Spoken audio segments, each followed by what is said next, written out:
You're late. You're bad at math, but I'm giving you an A+ in confidence. Just doing what I gotta do. Extra credit.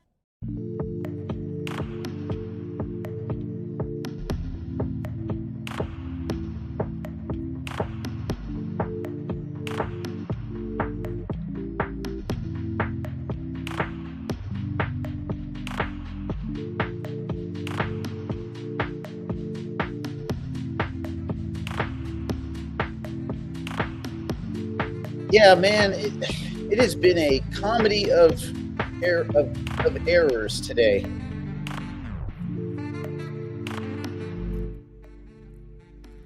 Everything is a little bit twisted. I've had technical problems on every single thing I own. Phones, computers, the fucking gate. My front gate won't open anymore, so we're all fucking trapped. Like, ugh. It's been an interesting Tuesday. So, yeah. All sorts of stuff. Yeah, it ain't no happy Tuesday. It's just Tuesday. It's just fucking Tuesday. Let's see. Was there one toe hold submission in UFC history, Frank Mir? There was only one toe hold submission. Oh, straight ankle lock? I mean, there's been a lot of heel hooks. There's been a few heel hooks. And there's been a few knee bars. But maybe Frank. Oh yeah, old Tank Abbott. That's funny. Tank Abbott. Yeah, well, Cloudflare is not what's making it where I can't get out of my gate. That's the motors. I think the motor's screwed up and it's just a nightmare. Let's see. I've been away for a bit. Any update on InLead? Well, no. All right. Well, yeah, there's equity. So the private clients that bought in the early, before the token was issued, that all bought, that equity is those tokens are converting to a non-voting kind of equity, but I don't think they can do that with the regular tokens because it's not everybody that owns it would be accredited investors. So for the InLead token, we may just all have to wait for them to launch a token, which they will launch, but it's their timeline. It's from when they finish fundraising, they have like 36 months to launch the token. And I'm sure at the end of all that, if they didn't, then they would probably have to return. I don't know how it works. They'd probably have to return those funds. And you would think that at that time they'd be liquid enough that they could return those funds. Or if people are accredited, they could trade for equity or something like that. So we'll keep grinding them for that. But no, there's no real updates other than they agreed to give the early token holders equity, but those are all accredited investors, and so legally they can do that. And legally they can't give equity to the regulars. It is what it is. It is what it is. Let's see. Yeah, so there we go. Okay. What's going on? Not much. Things are still kind of basic. I mean, Bitcoin at 93,000. I guess it's only good if you looked at Bitcoin yesterday when it was at 89,000. And you're Michael Saylor probably crapping his pants. Like, I just got an update that says Bitcoin at 89,000 traps Wall Street. But yet we're looking at the price and it's 93,000. So I don't know if it's Wall Street trapped. I don't know. Anyway, and I don't really care if Wall Street's trapped. Anyway, yeah. So there we go. Let's see. Aster seems to be recovering nicely. Yeah. I mean, again, it's down. Being at 136 only sounds good when you forget that a few weeks ago we were at 212. If you're like, oh, we were at 212, and then you just came back and you looked and it was 136, I don't think you would argue that anything's recovering nicely. It's not going down further, I think, is what you would say. It's not going down further. That's true. It's not going down further. Well done.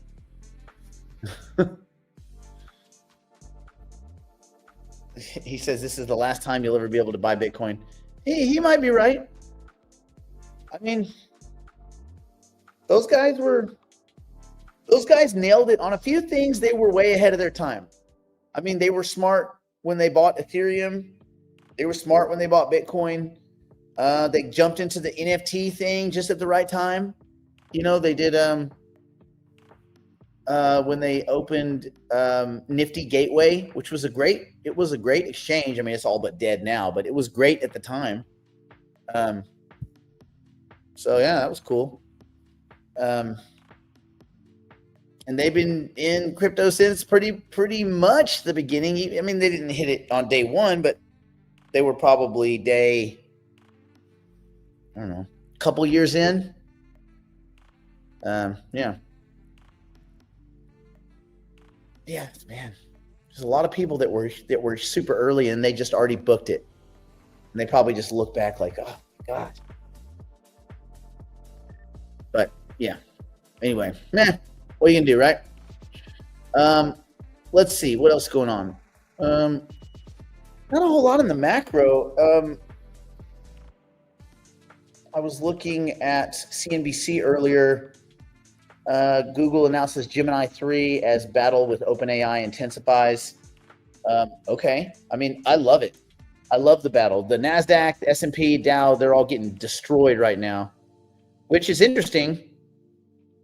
Because I guess Bitcoin and Ethereum bounced back a hair, while this is finally we're getting a market sell-off in the traditional financial markets, and we're not getting our asses handed to us, even though we got our asses handed to us for a month and a half straight. What a dick punch. We taking a dick punch, fellas.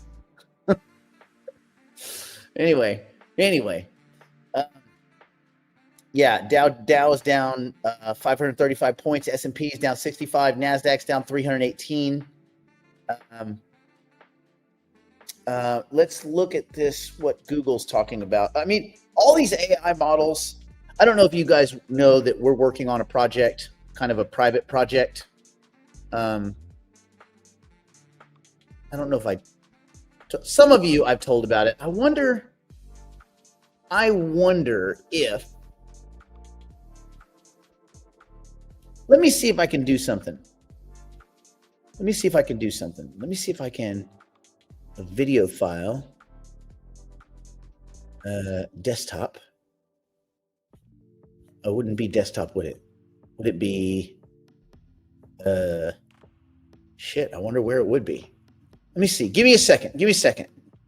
I'll show you what we're working on. Let's see. Might be a good idea to sell the SUI or maybe Jupe that I still have at a loss to buy Bitcoin while it's down. Well, it's going to be a question of what do you think recovers quicker. Now, I can tell you this, Kurt, you'll sleep better owning Bitcoin. You will certainly sleep better owning Bitcoin. I had a video that I put on here yesterday. Give me a momentito to see if I can find it. Where would you be? I'm going to move some things around. Okay, hold on. Wait one. See if I can find it. Okay, it's not there. It was gotcha. Okay. Give me a second. It wasn't this computer because purposefully I don't have this computer hooked up to, I wonder. Anyway, I was going to show you what we're working on, our AI project, if I'm able to. Let's see if it lets me share it with this one. AirDrop. Oh, it's not recognizing it. Interesting. Okay, good. I guess that's good. That means people can't jack my take over this computer. This is the broadcast computer, and so I've been trying to avoid letting Apple Cloud, find it, so that no one can hijack my stuff. But let me try something. Let me just try something, because I put it in Telegram for the digital private clients. I wonder if you can. Cinema, from idea to film. Whoa. Let's see. Save. I can save it. Save as. Call it cinema demo. Okay. If I saved it correctly, then I should be able to add it. StreamYard does let you add video files as long as you can find them. Okay, so this is gonna be experiment. Cinema, from idea to film and everything in between. Hear the audio. Your creativity should not have gatekeepers. Anyone with an idea should be able to utilize our tools and create fully animated shorts, sizzle reels, television episodes, streaming episodes, short films, and complete 4K feature-length films. If you already have a project, screenplay, script, notes, and ideas, then we can take that project through all of the steps so that you can see it come to life. Anywhere you are in the creative pipeline or process, we will be able to pick up and take you all the way to exporting your fully finished 4K masterpiece. No agents, no meetings, no leather couches, no gatekeepers, nobody to tell you no. So whether you have nothing more than a vague idea or you have a tight edited screenplay, we have you covered. You will be watching your project on the big screen in just a few short days. For writers, we have Writer and Writer Pro. With Writer, you get to start from scratch and build your idea into a full script, screenplay, and then onto full production. With Writer Pro, you can take a pre-existing script or screenplay and take it to the next level so that you're watching it on the big screen, or prepare it to shoot in the traditional format. For producers, we have a suite of tools that handle everything from coverage, full script, and market analysis, budget analysis, static storyboarding, dynamic storyboarding, sizzle reel, and full feature film production. Everything to prepare you for shooting at a tiny fraction of the usual costs. Whether your project is live action, animated, or something in between, we have you covered. You can easily create a stunning sizzle reel, or if you choose, you can have the entire project rendered in 4K with a full musical score and soundtrack. Bam. All right, let me come back here. Let's go here, remove, add. Okay, yeah. So that's what we've been working on, and it's tons and tons of AI models under the surface being managed by AI. So imagine it like a symphony or an orchestra, and all the little instruments are large language models, multimodal models, vision models, all that kind of stuff. And so we've been building it for a while, kind of in secret. But now we're starting to get out and talk to investors and stuff like that. So you have to have something to show them. But what's interesting is our system, we don't care like whatever the best models are. We just use them under the hood. It's kind of how you stitch everything together. And then this is really geared towards two groups, towards producers, Hollywood producers that have a slate of projects that they're working on, and then creators that, so like as a general question, Does anybody here have an idea that they've ever had that they thought would make a good TV show or film? If you've ever had an idea, so do you guys know what a log line is? So you're basically condensing your entire idea into 1 or 2 sentences. So that's where you start. You start with the log line, right? You take your log line and then you create from that, you create like a synopsis, which would be a little bit, a 3-paragraph description of your story or idea. Well, what our system does is it works with you just like you're communicating, and you can tell it your story. It'll help you build the story into a script, the script into storyboards, which is like the actual pictures each scene would have of what characters in the scene, where's the camera motion and all that. And then we have a thing called dynamic storyboarding, which you saw where the storyboards turn into kind of live action storyboards. And then you can spit out your actual film. So you can go from idea all the way to film and all those little steps in between. So people that are producing can keep producing and use some of our tools. We do script analysis and all that kind of stuff, all the kind of stuff that has to happen anyway for producers. But if you know nothing about nothing, you can start with an idea, and within 2 to 3 days, you can pump out a full finished 4K film, like broadcast quality film. So, well, it's not film, right? Nothing's done on film anymore. It's video, and it's yours, and you have the rights to it. We're also building a companion streaming network where that content would go, and then you would be able to market it. So we'll have all these marketing tools. You can click a button. You can market your movie that you came up with, or your TV show. Maybe you have the pilot episode of your TV show that you just made, and then so there's all sorts of reasons why people with ideas should be able to express those ideas, and AI tools are now at a place where you can do that. You can utilize those tools. So this is pretty cool. So we're in a cool time where we can do all this kind of cool stuff. So when I see the information coming about these new models, this model, that model, and everybody's like, oh no, now we have to use this one or switch that one. For us, it's just different instruments in the orchestra. And all of that is under the hood of this software in the various tools that you get. So anyway, that's what we've been messing with.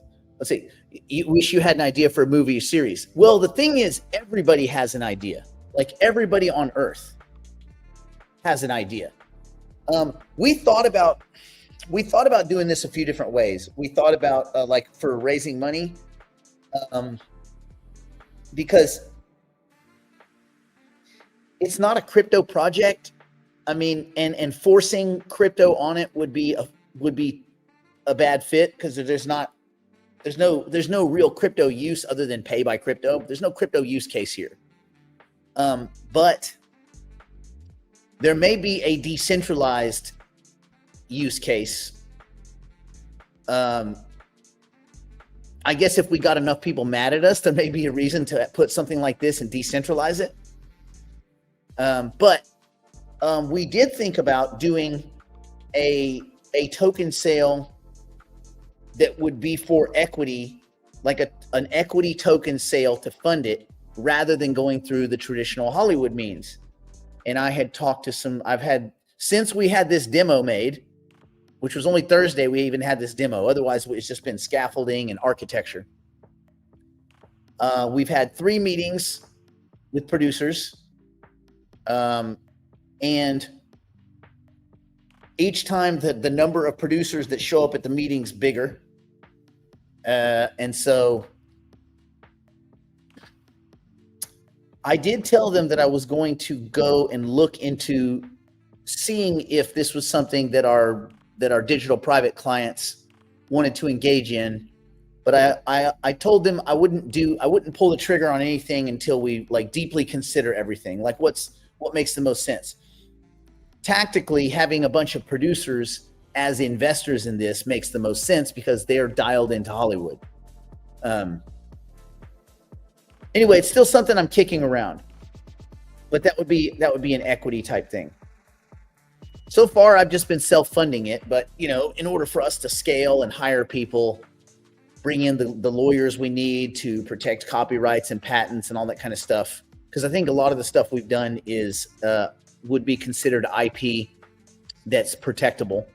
So you got to get lawyers in to look at that kind of stuff. And we have one of our digital private clients that's what his job is. So that might be kind of cool. But anyway, yeah.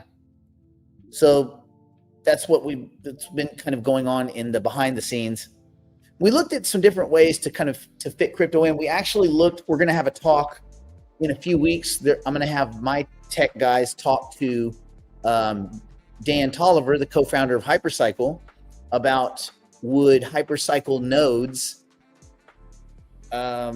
increase the intelligence of this system? I mean, if it increases the intelligence of a network, and this is definitely a network, all these different tools that we're using, then would it make sense to have Hypercycle node or mini nodes kind of spread throughout the tech stack? So yeah. Who is we? We is me and the other two co-founders on this one, the tech guys. So yeah. So it's that. So anyway, that's what we've been kind of banging around in the background. But that's why this news, whenever I see news about different models that are coming out, or the battle between Google versus Google versus OpenAI and all this. So after Gemini 3 has been announced, just 8 months after the company rolled out Gemini 2.5, the company said its latest suite of AI models will require users to do less prompting to get the desired results, which is good. Less prompting is better, but obviously the more you prompt, the more unique your prompt is, the more unique and accurate your output is. Like for us, a good example, we have to have a really good explanation of characters. Why? Because we have to maintain a character not through one scene, but through dozens or many, like over 100 scenes in like a film, right? That character needs to be the same character.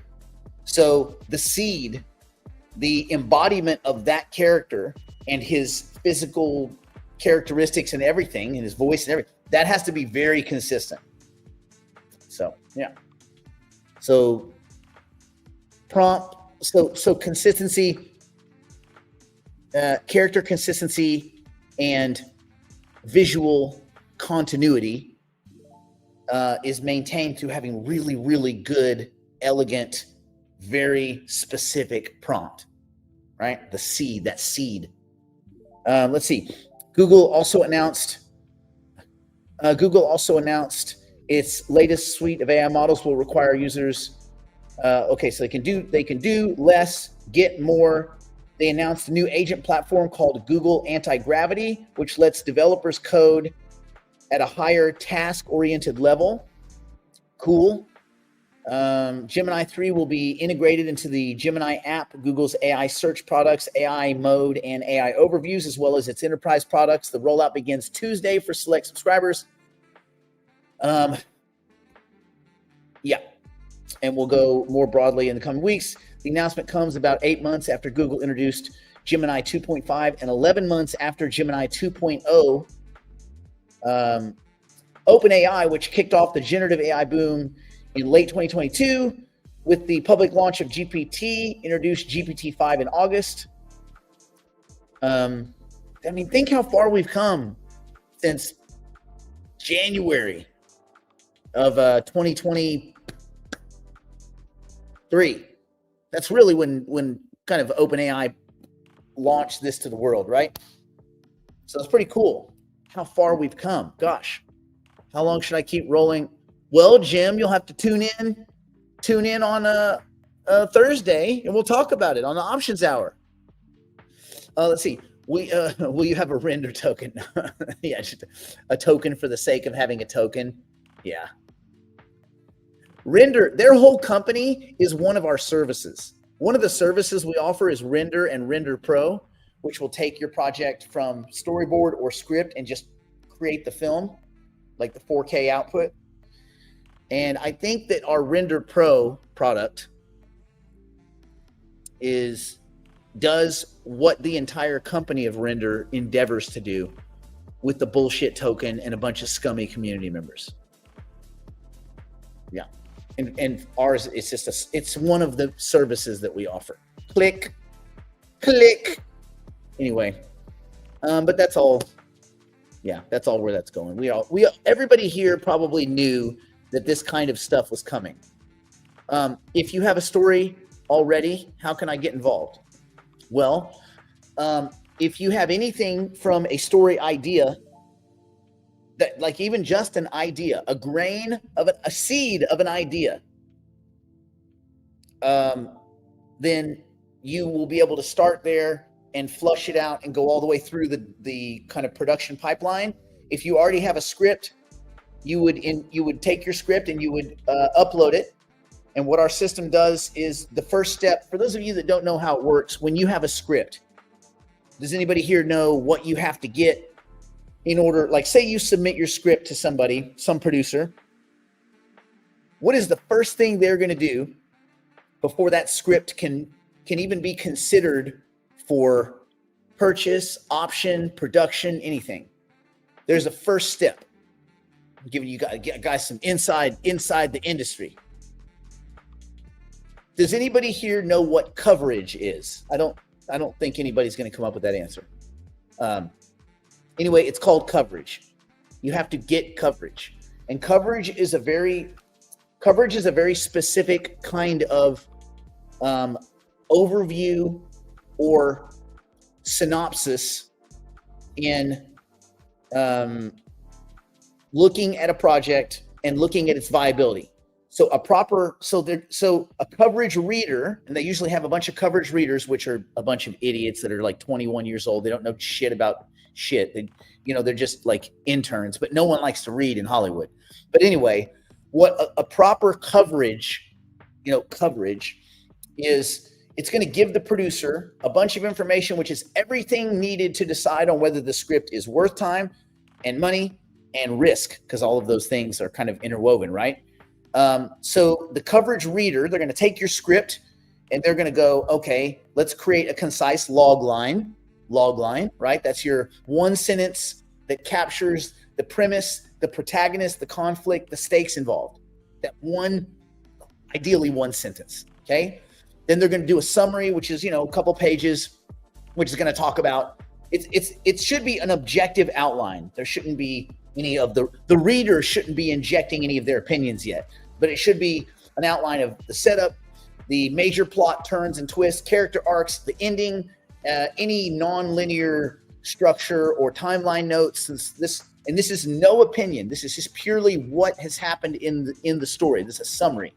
Then they're going to inject their years of knowledge, which is their evaluation of the script. And it's going to be the comments and analysis part. So they're going to talk about story structure, character themes, tone, the genre fit, the marketability, which how would they know? They don't know, because they're a bunch of idiots. This is one of the problems in Hollywood, is the coverage is very poor because no one wants to read.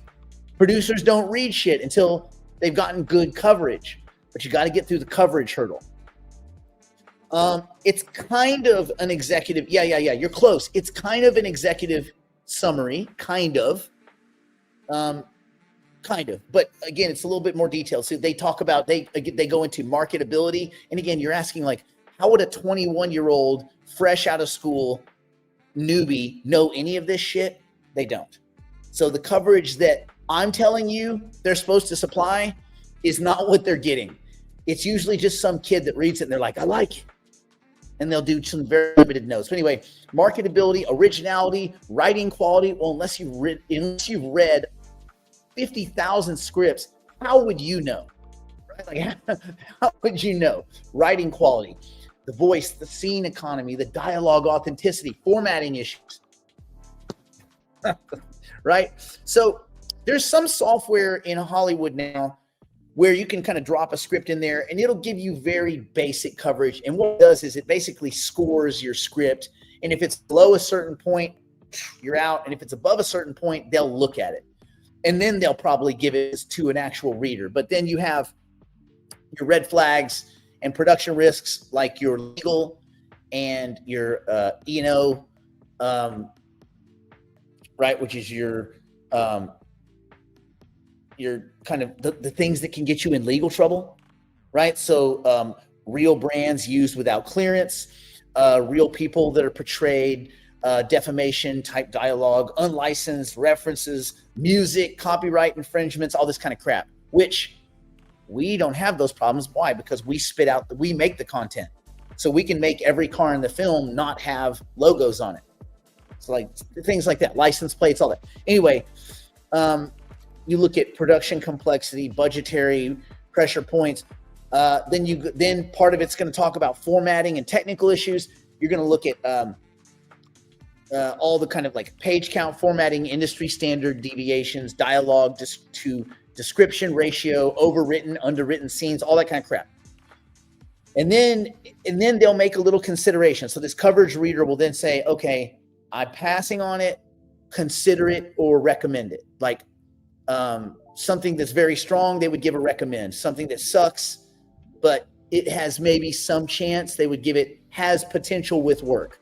And something that's just trash would be not worth moving forward.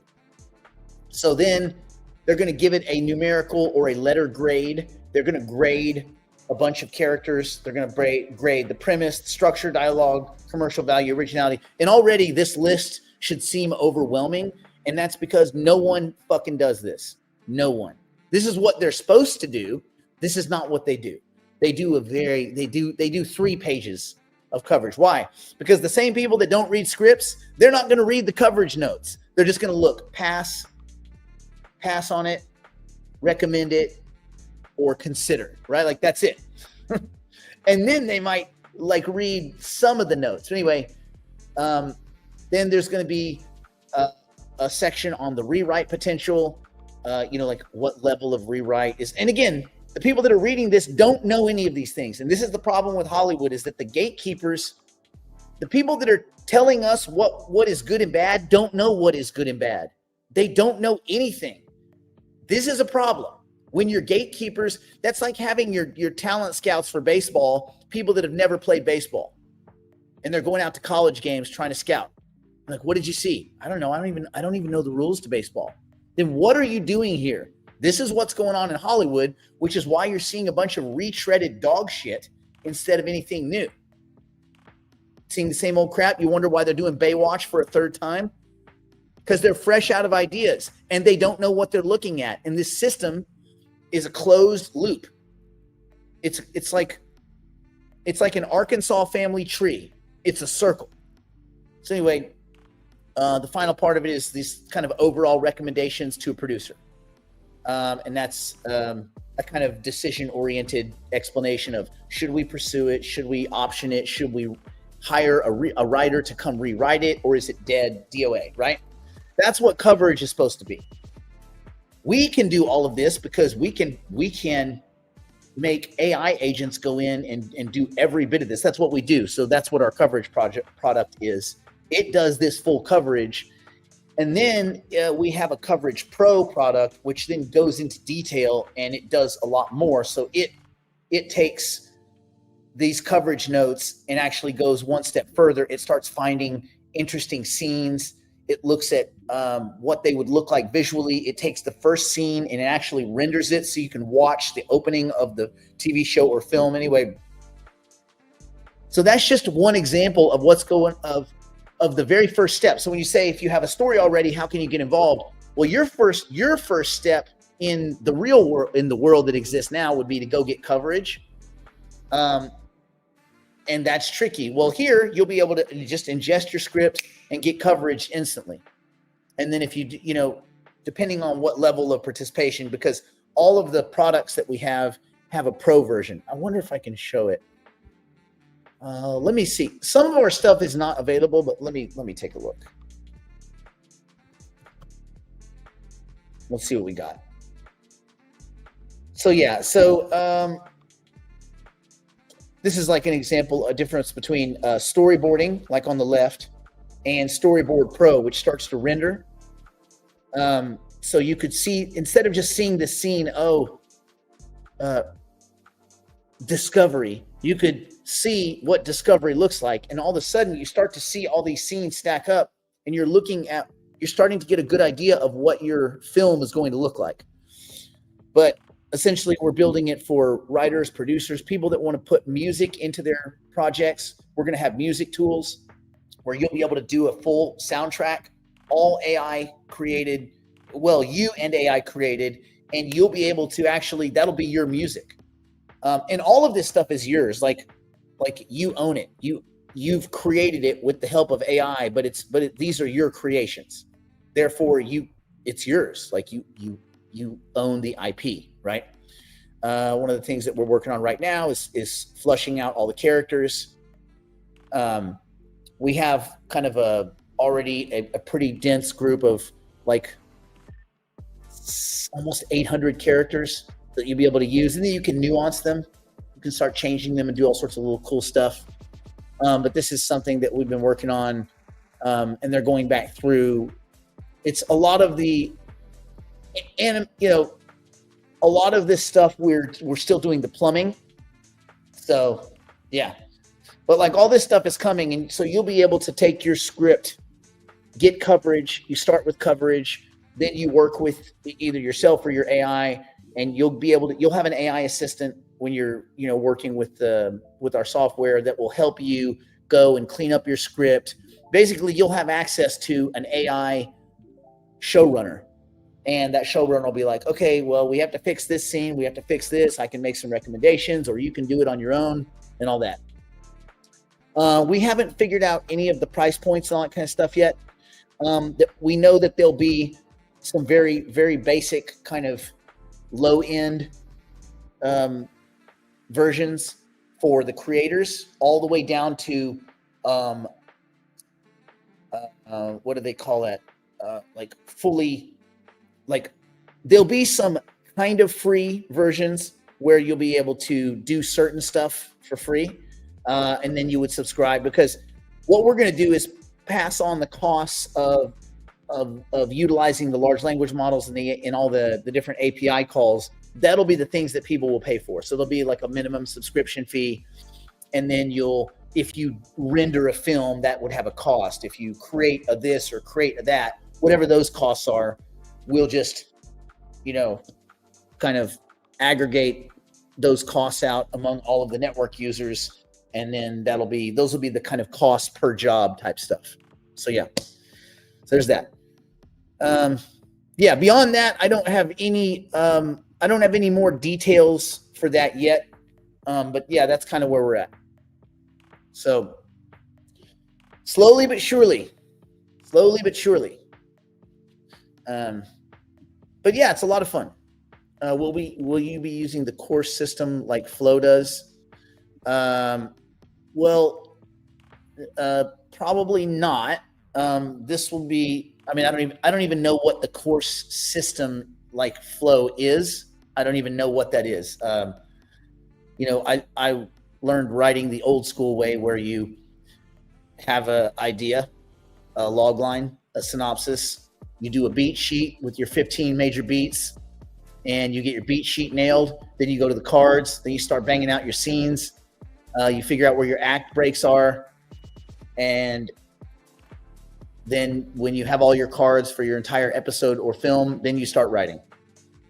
Like that's, so, most of the script analysis is based on, finding the act breaks, your 15 beats, things like that. So yeah. But I don't know what, I think we will create the system based on norms in Hollywood, and we will weight it based on things that are selling and things that are being watched, right?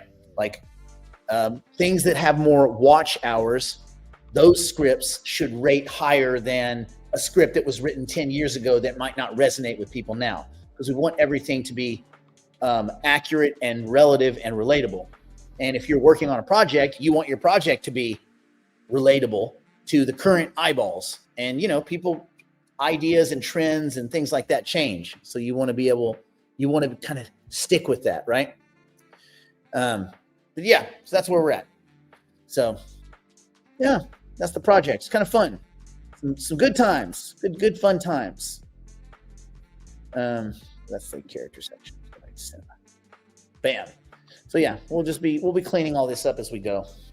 And yeah, so now we'll talk to some investors, we'll grab some cash, we'll hire on some more guys, we'll bring in the patent lawyers, which are already starting to dig through.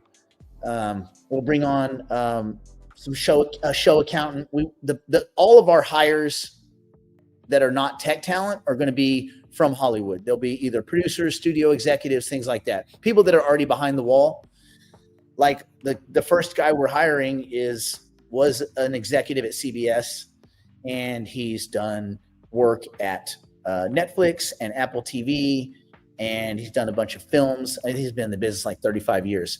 So he's behind the wall. He's in the trenches. And for a project like this to be useful to as many people as possible, we need people that are in the business looking outward, not people outward looking inward, right? It's impossible. Once you get in, you're in. It's impossible to get in, and that's what we're trying to break. Yeah. So yeah, that's what we've been doing, man. Well, all the good times, all the fun times. But yeah, so it should be fun. I'm just try to grab me quick, somewhere between $5 and $15 million. Get this thing fully funded for 3 or 4 years, and then it's off to the races. And then we'll slowly start opening up, like the script coverage part. We will start making that available, that service available pretty quick within the next 2 to 3 weeks. So you'll start being able to do script analysis and all that. And for any writer with a script or a story, that already is valuable. And then we just go from there. Probably it's going to be the music. Oh, our music thing is I think that's built also. So that would be another tool. But we have the major tools. Let me see if it has a list of the offerings. There's Writer Pro, Coverage Pro, and of course those are also available to producers, right? And then you have Storyboard Pro, Previs Pro, which allows you, if you're animating a film, you could look at the animations first before you actually spend a lot of money animating. As an example, if you guys remember Rhythm and Hues, did anybody here see Life of Pi? Remember the movie Life of Pi? The kid on the boat with the tiger on the little boat, and they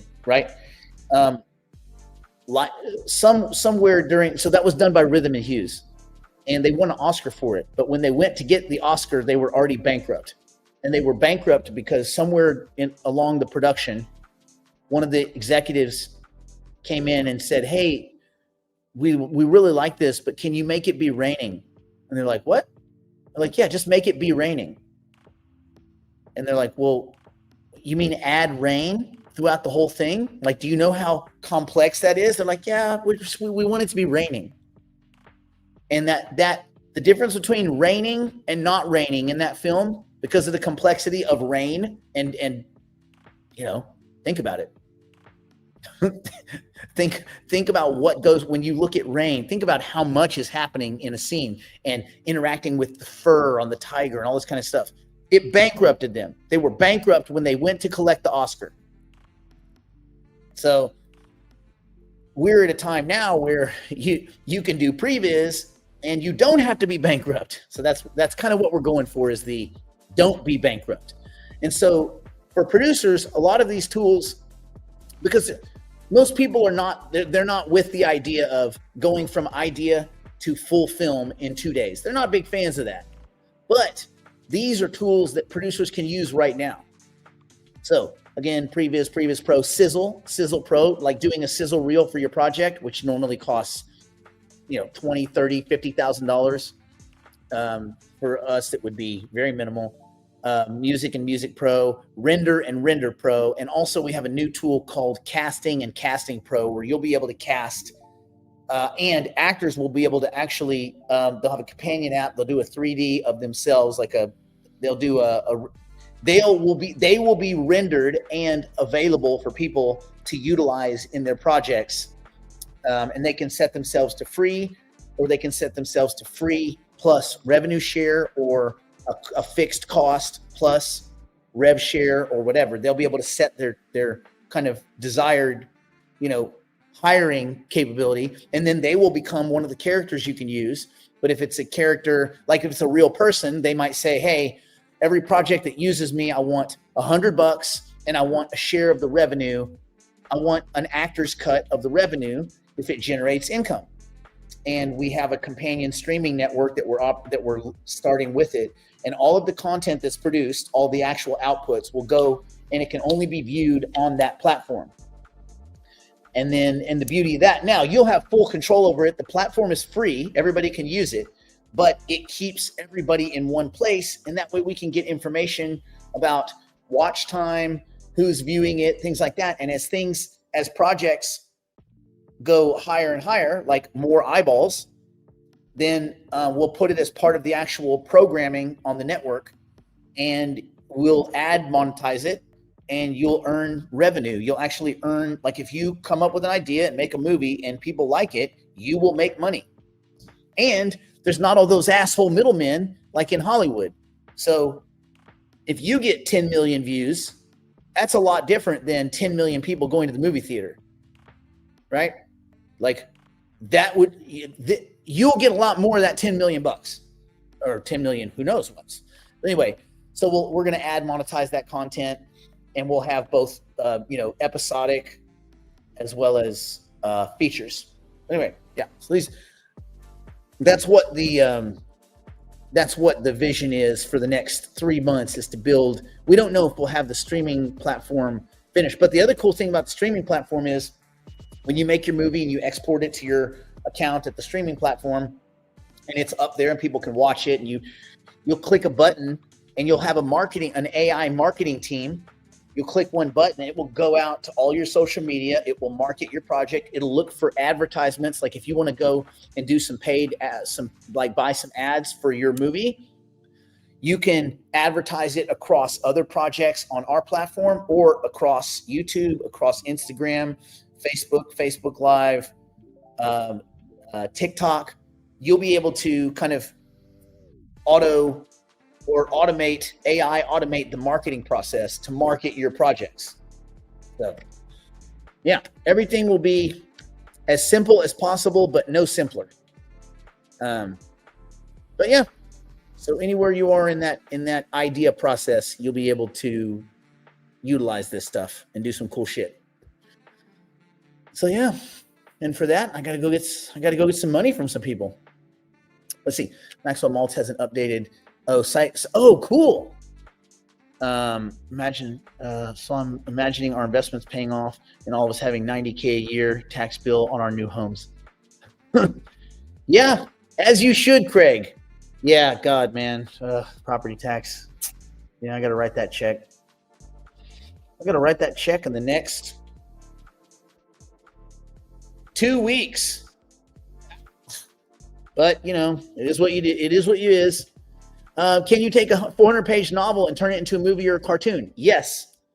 So you would take your novel, you would ingest that, you would then work with the AI to create a script. You would create your script, your 15 beats, boom. You would then get coverage on your script to see where it fits. And ideally, if you're having it help you write it. Now, this process might take a little while. It's not going to be one click, because you would want to kind of manage that process about how that script is created. I mean, I guess you could just click it once, but ideally you would participate. And yes, then you create your script, you do your storyboards, you add your music, and you render it. So yes, anywhere in the idea process that you will be able to export a fully finished product with no training. You'll just learn as you go, and you'll have someone to communicate with, just like this. So there. Yeah. That's what we got. That's what's going down.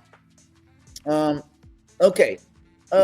Market wise, hey, listen, it's not that negative. I mean, Bitcoin's only down a little bit from yesterday, and Ethereum is it's over 3,000.